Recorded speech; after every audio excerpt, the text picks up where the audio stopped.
الرحمن الرحیم۔ حضرات گرامی،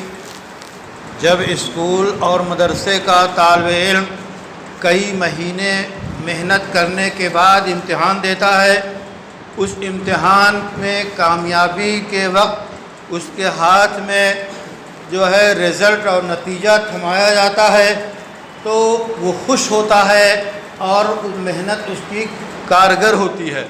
اسی طرح دن بھر جب مزدور سخت محنت کرنے کے بعد شام کو اپنے گرد آلود ہاتھ میں سکے اور روپے اور نوٹ لیتا ہے تو وہ خوش ہو جاتا ہے کہ مجھے مزدوری مل گئی۔ آپ نے 30 روزے رکھے، 30 راتوں میں قیام کیا،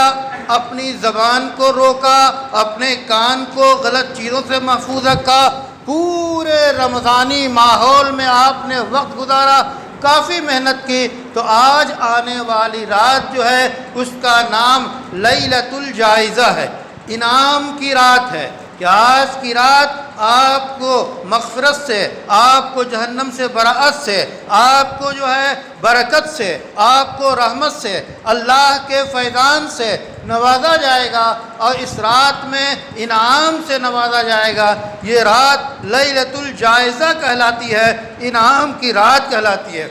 اس سلسلے میں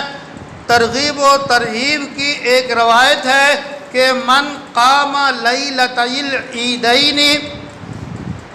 فلا یموت قلبہ یوم تموت القلوب، کہ جس نے دونوں عید یعنی عید الفطر اور عید الاضحیٰ، قربانی کی عید اور اس عید کی رات میں جس نے عبادت کی تو جس قیامت کے دن سب دل مردہ ہوں گے تو اس کا دل مردہ نہیں ہوگا، وہ عبادت کے اثر سے دل روشن ہوتا ہے اور دل کو حیات ملتی ہے۔ تو آج کی رات عام طور پہ عید کی خوشیوں کے دوسرے انداز میں کبھی منائی جاتی ہے، گو وہ مواقع اب کم ہیں، لیکن پھر بھی آدمی آج کی رات یکسو ہو کے اور مناسب انداز میں اس کا کچھ حصہ عبادت میں گزارے، اللہ سے مانگنے میں گزارے، احتساب میں گزارے کہ جو کچھ ہم نے کیا اللہ تعالیٰ اسے قبول فرمائے، تو اللہ تعالیٰ اسے انعام سے نوازیں گے۔ اور پھر کل صبح کا دن جو ہے یوم الجائزہ ہے، وہ بدلے کا